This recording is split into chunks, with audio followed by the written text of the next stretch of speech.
नमस्कार। शाम के अखबारों की चर्चा चाय के साथ। शाम के अखबारों की खबरें हैं। आज मौसम थोड़ा सा सुधरा है, ठंड थोड़ी सी दिन में कम हुई है, शाम होते होते तक बढ़ जाती है। खबरें बहुत सारी हैं, एलिवेटेड कॉरिडोर से लेकर तमाम चीज़ें हम इस पर बात करेंगे। कुछ अर्थव्यवस्था पर कार्यक्रम के आखिरी में बात करेंगे। कल आर्थिक सर्वेक्षण को लेकर, कल आर्थिक सर्वेक्षण इस देश का पेश किया गया वित्त मंत्री निर्मला सीतारमण द्वारा। इससे ज़्यादा हास्यास्पद आर्थिक सर्वेक्षण कुछ नहीं हो सकता कि हम बहुत तेज़ी से दुनिया की तीसरी अर्थव्यवस्था बनने जा रहे हैं, और अगर रामलाल के घर से हरीलाल का कोई झगड़ा हो गया तो उसका नुकसान हमको होगा, और बद्रीलाल का रामलाल से कोई झगड़ा होगा तो भी उसका नुकसान हमको होगा। मतलब दुनिया भर में कहीं कुछ होगा तो भी हमको होगा। एक हमारी अर्थव्यवस्था और एक चीन की अर्थव्यवस्था है कि दुनिया में कहीं कुछ होता रहे, उनकी अर्थव्यवस्था पर कोई अंतर नहीं आता है। प्रधानमंत्री मनमोहन सिंह के कार्यकाल में अमेरिका में 100 बैंक डूब गए थे और पूरी दुनिया भर में बैंकें हिलने लग गई थी, तब भी भारत की अर्थव्यवस्था को कोई अंतर नहीं पड़ा था। तब भी डॉलर वही 58 और 60 रुपये के लगभग था। तो ये सब चीज़ें होती हैं अर्थव्यवस्था में। इससे हम बात करेंगे, आपको आखिरी मजा भी आएगा सुन के क्या स्थिति। पहले खबरें शुरू करते हैं। शेखर शुरू करें जी। पत्रिका की खबर शुरू करें हम। पत्रिका की एक दो खबरें बहुत अच्छी है जिस पर बात भी होना चाहिए। एक तो राऊ तक ले जाने वाले जो एलिवेटेड कॉरिडोर है उसको लेकर डिमांड में भी खबर है आज, और पत्रिका में भी। मुझे लगता है कि हम इससे बात कर ले तो दोनों चीज़ें सामने आ जाएगी। राऊ तक ले जाने का जो दूर की कॉरिडोर 6 लेन बनना संभव नहीं है। हमने आपको पिछले 3 दिनों से एक बात कह रहे हैं कि जब तक इस एलिवेटेड कॉरिडोर को लेकर एक्सपर्ट लोगों को नहीं बिठाया जाएगा, जब तक ये बहुत बड़ी मुसीबत बन जाएगा। कल ये बात सामने आई है, वहाँ कैलाश वर्गीय ने भी शायद कहा है, और इसको लेकर याचिका भी लगी है कि जो एलिवेटेड कॉरिडोर बनाया जा रहा है उसको लेकर देखिए आप कितनी दुर्भाग्यपूर्ण स्थिति। कोई सर्वे ही नहीं किया गया है। सबसे पहले सर्वे किया जाता है कि कितने लोगों के लिए लायबल होगा, कितने लोग इसका लाभ उठा पाएंगे। इसका एक भी सर्वे नहीं हुआ है, और उसके बाद में केवल ये योजना इसलिए थोपी जाती कि शहर में ये करोड़ों का टेंडर हो और अधिकारियों में रेवड़ी बढ़ जाए बस केवल। मुझे ऐसा लगता है कि 6 लेन के लिए जगह ही नहीं। अगर आप 6 लेन का कॉरिडोर बनाने की बात कर रहे हैं तो ये संभव इसलिए नहीं होगा, आसपास के सारे रोड मर जाएंगे इसके कारण, सारी गलियां मर जाएंगी इसके कारण। अभी आप देख लेना, ये जो ब्रिज बने हुए हैं इतनी बड़ी मुसीबत बनने वाले आने वाले समय में कि आपको खून के आंसू आएंगे जो भी उधर ब्रिज के नीचे से निकलेगा, अगर उस रोड पर जाना है या इस रोड पर जाना है। कोई प्लान नहीं है, बने प्लान के शहर का विकास हो रहा है। इससे ज़्यादा सत्यानाश इस शहर का कभी नहीं हुआ। आज भी अच्छी बहुत बढ़िया खबर है, एलिवेटेड कॉरिडोर बेवजह क्लेश हो रहा है ये राहु तक बनने में, और 6 लेन को बहुत दूर की कौड़ी होगा ये अभी यार, इसके बनने में बहुत समय लगेगा। क्या बिल्कुल आप सही कह रहे हैं, एलिवेटेड कॉरिडोर की बात हो रही है। हालांकि मुझे ऐसा लगता है कि बहुत अच्छी पहल हुई है कि मुख्यमंत्री मोहन यादव ने जब मेट्रो को अंडरग्राउंड करने के लिए पैसा देने की मंजूरी दी थी और एलिवेटेड का जब प्रस्ताव रखा था, तब उन्होंने शहर के जनप्रतिनिधियों को साफ तौर पर कह दिया था कि आप लोग बैठकर पहले ही तय कर लेना, बाद में मेट्रो जैसे हाल ना हो कि मेट्रो को हमें यहां से अंदर करना है।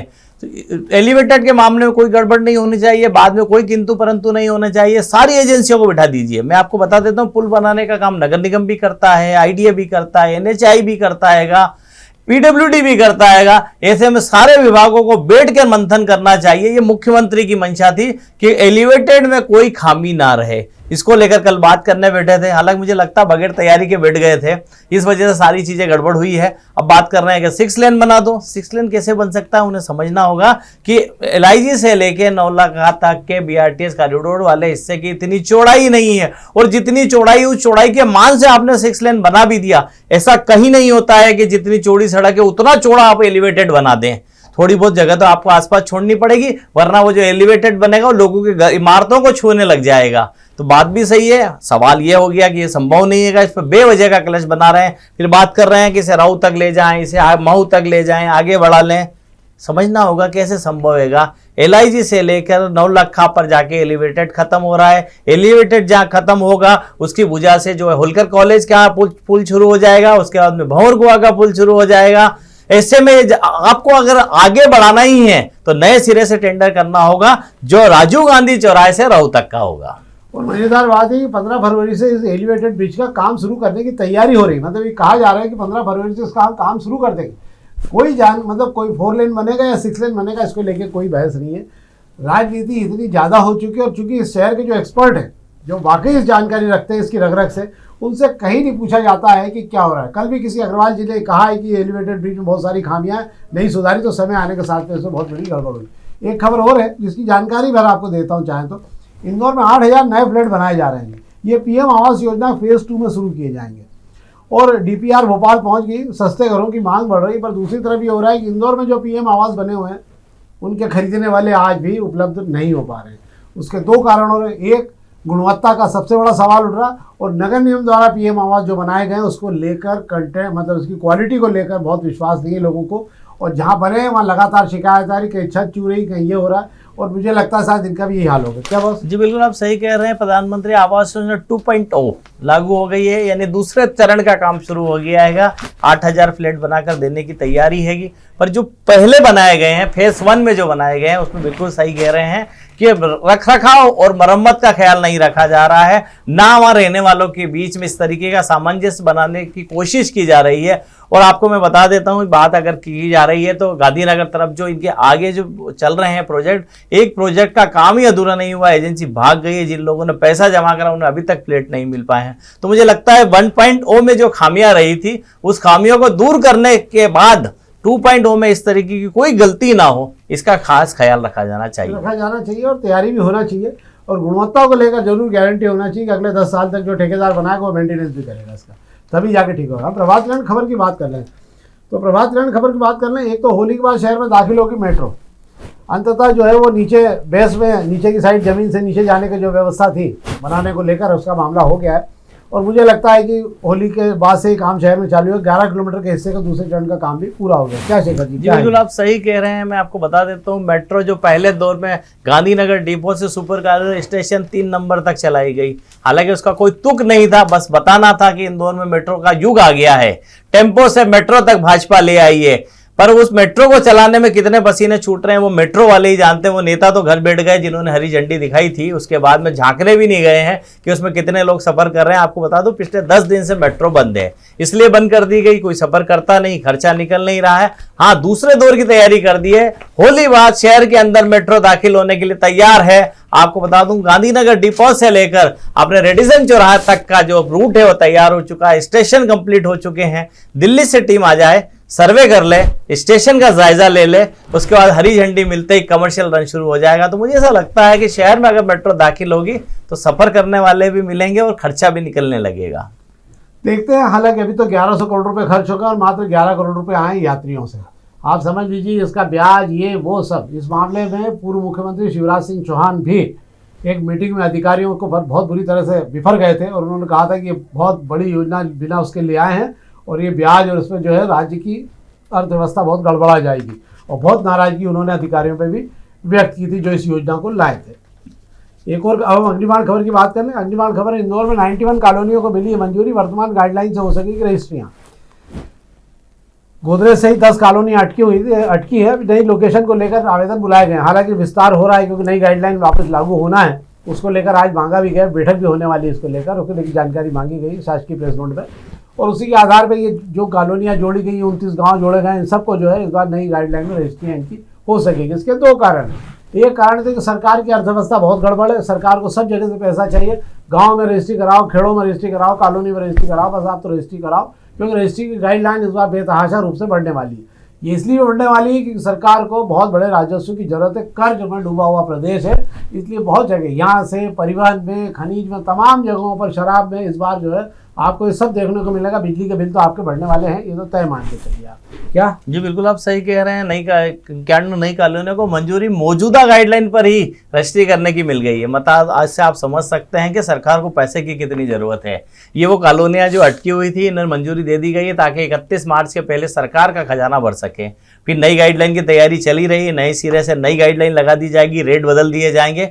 रेट बदलना मतलब कभी कम नहीं होते हैं, बढ़ाए जाते हैं, क्योंकि सरकार को राजस्व जो होगा, जितनी महंगी रजिस्ट्री होगी उतनी महंगी रजिस्ट्री से ही राजस्व मिलता है। एक नया बाईपास रिंग रोड के लिए बनाया जा रहा तो 5176 पेड़ कटेंगे। नए बाईपास रोड के लिए इंदौर जंगलों को चुकानी पड़ेगी भारी कीमत। सब जगह पेड़ कट रहे हैं, एमवाई में भी कट रहे हैं, नए बाईपास पे कट रहे हैं, और भी तमाम जगह पेड़ कट रहे हैं। लगाने का कोई जानकारी अभी तक आई नहीं कि कहाँ पे कोई नए पेड़ लगाए जाएंगे। क्या शेखर जी? बिल्कुल आप सही कह रहे हैं। सिर्फ बारिश का मौसम आता है, खास करके सावन के आसपास हमें सिर्फ सुनाई देता है कि पौधे लगाने का अभियान चल रहा है, वो भी चुनिंदा विभाग ही करते हैं, बाकी तो सब काटने पे लगे हुए, कटाई अभियान चलाते हैं सब। जिस पर हमने बात की उसी पे एक लाइन और बात कर लेते। एलिवेटेड कॉरिडोर पे एक अग्निबाण में अच्छी तरह किसी ने नहीं किया ट्रैफिक का सर्वे, जिसको हम आपसे कह रहे हैं कि हर ब्रिज बनाने के पहले एक सर्वे किया जाता है कि कितने लोग इस पर आएंगे जाएंगे, कितने समय पीक आवर्स रहेगा, कितना क्या रहेगा। पर वही बात रही, इस पर हम बात कर चुके हैं। राहु और देवास नाके तक जो करने की मांग हो रही है वो अलग बात है। पर इसको लेकर कोई ट्रैफिक सर्वे नहीं किया। 15 फरवरी से काम चालू हो जाएगा शहर में। अगर किसी ने ध्यान नहीं दिया और राजनेता अपने में लगे रहे तो आप ये मान के चलिए कि एक नया बोझ इसको हमको देखने को मिलेगा। और आने वाले समय में जैसे अभी हम BRTS पे रो रहे हैं, एक साइड ट्रैफिक ज़्यादा हो रहा है, एक साइड कम हो रहा है, ऐसे ही हम इन ब्रिज के आसपास भी रोते हुए दिखेंगे आपको। क्या बात? बिल्कुल सही कह रहे हैं। और मुख्यमंत्री जी की वो बात याद रखी जाएगी कि मोहन यादव ने कहा था कि एलिवेटेड बनाते समय सारे किंतु परंतु पूरे कर लेना, वरना मेट्रो की तरह बाद में लेके मत आना कि इसको यहाँ से अंडरग्राउंड कर दो, ओवरहेड में मकान टूट रहे हैं, बहुत लोगों का नुकसान हो रहेगा।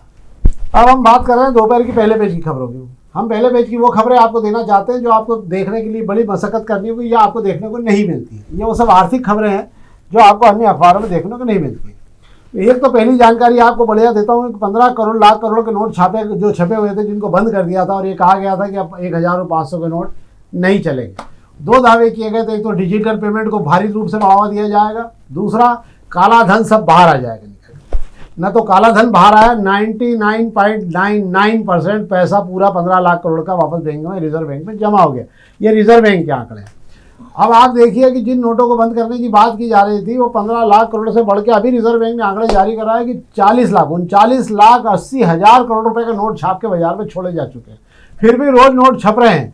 पहली बार इस देश में 40 लाख करोड़ रुपए का नकदी बाजार में जा चुका है और 5 लाख करोड़ रुपए अभियान केंद्र सरकार ने नकदी की भारी कमी के चलते डाला है। समझ में नहीं आ रहा है कि नोट जा कहाँ रहे हैं। नोटों के बंडल गायब हो रहे हैं और पता नहीं लग रहा है 500 के नोट कहाँ जमा हो रहे हैं या कहाँ जा रहे हैं। सोना चांदी पकड़ में नहीं आ रहा, उसके बावजूद नोट कहाँ जा रहा है समझ के बाहर है। और भयानक रूप से नोट छप गए इस देश में। जब भी ये रुपया अगर गड़बड़ाएगा तो पूरी अर्थव्यवस्था को ये हिलाएगा, काम करेगा और कुछ नहीं करेगा।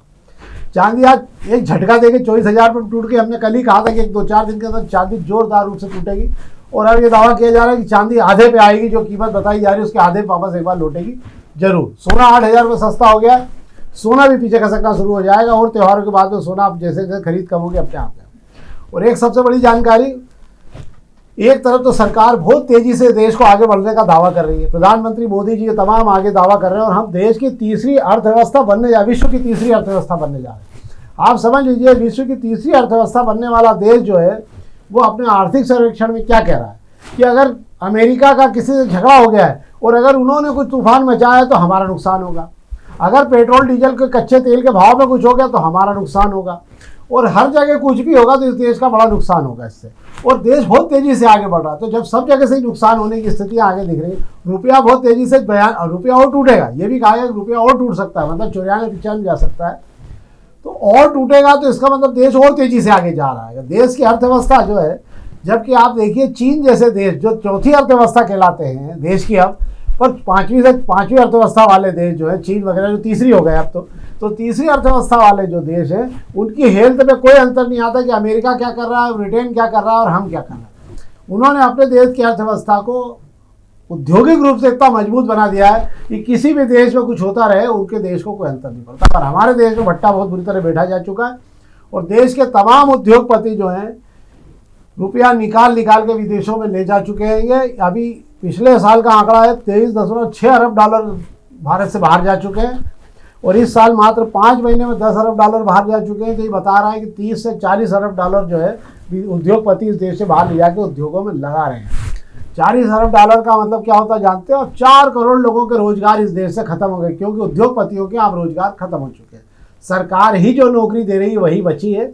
उद्योगपतियों की समझ में आ गया कि सरकार के देश में काम नहीं कर सकती। इसको एक प्रकार से और समझ लीजिए आप, मैं समझाता हूँ कि उद्योगपतियों में केवल 2 ही उद्योगपति इस देश में रह गए, अडानी और अंबानी। होना ये चाहिए था कि कम से कम ऐसे 100-200 उद्योगपति अलग अलग होते तो आपस की स्पर्धा के चलते जो है कहीं ना कहीं रोजगार के अवसर उपलब्ध होते। पहले क्या था, पहले 75 सालों के अंदर इतने ज़्यादा उद्योगपति बना दिए गए थे कि सब उद्योगपति स्पर्धा में एक दूसरे के साथ में आगे बढ़ने के लिए रोजगार देते थे और प्रोडक्शन बढ़ाते थे। अब क्या हो गया, जिनके पास 2 के बाद उनको मालूम तीसरा कोई आना है नहीं, तो उनको मालूम है कि हमें क्या करना है। सब बाहर के देशों से समझौता करने में लगे हुए। बड़ी दुर्भाग्यपूर्ण स्थिति। ये तो वही बात हो गई कि देश में राजनीति के भी 2 ही स्टार बचे रह गए हैं, अमित शाह और मोदी। बस इसके अलावा थोड़े दिन और हो जाए आप, फिर एक पक्षी एक दलीय व्यवस्था बचेगी, कोई दूसरा दल बचेगा नहीं। तो एक ही दल में जो भी करना होगा वो आप करते रहोगे, चीन की तरह हल्ला भी मचाना तो उसी में आप बोल पाओगे। नई गाइडलाइन को लेकर हमने बात की आप, तो नई गाइड कॉलोनाइजरों ने मांगी जानकारी, अगले माह बैठक भी होनी है इसको लेकर और इसी के आधार पर सब तैयारी की जाएगी कि नई गाइडलाइन में क्या हो सकता है क्या नहीं हो सकता।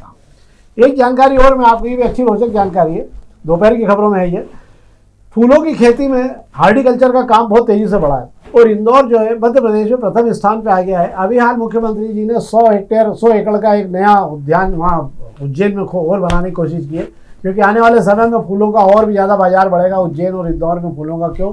क्योंकि यहाँ मंदिर भी बहुत है और यहाँ फूलों की मांग भी बहुत ज़्यादा है। और इंदौर इसलिए भी बड़ी बात है कि इंदौर से इस समय फूलों का ज़बरदस्त एक्सपोर्ट बाहर हो रहा है, खासकर दूसरे देशों में गुलाब के फूल वगैरह जो नए केमिकल में करके भेजे जाते हैं, वो तमाम फूल भेजे जा रहे हैं जो 15 से 20 दिन प्रोसेस के बाद में टिके रहते हैं। तो इस समय इंदौर में फूलों की खेती से नंबर 1 पे आ गया और बहुत बड़ा 3,660 हेक्टेयर पूरे प्रदेश में उत्पादन हो रहा है। उज्जैन में 100 एकड़ के नया भूमि का वो चालू हो गया और इंदौर में इसकी बहुत बड़ी भूमिका है। क्या हमारे जी बिल्कुल आप सही कह रहे हैं, इंदौर जो है खेती के मामले में भी अव्वल है। और फूलों की अगर बात की जा रही थी, इंदौर के जो फूल होते हैं आपको बता दो रेल से बसों से आप देखेंगे लोडिंग होकर बाहर काफ़ी मात्रा में जा रहे हैं। एक खबर और जानकारी आपको देता हूँ, कल शेल्वी हॉस्पिटल में 2 दुर्लभ ऑपरेशन हुए।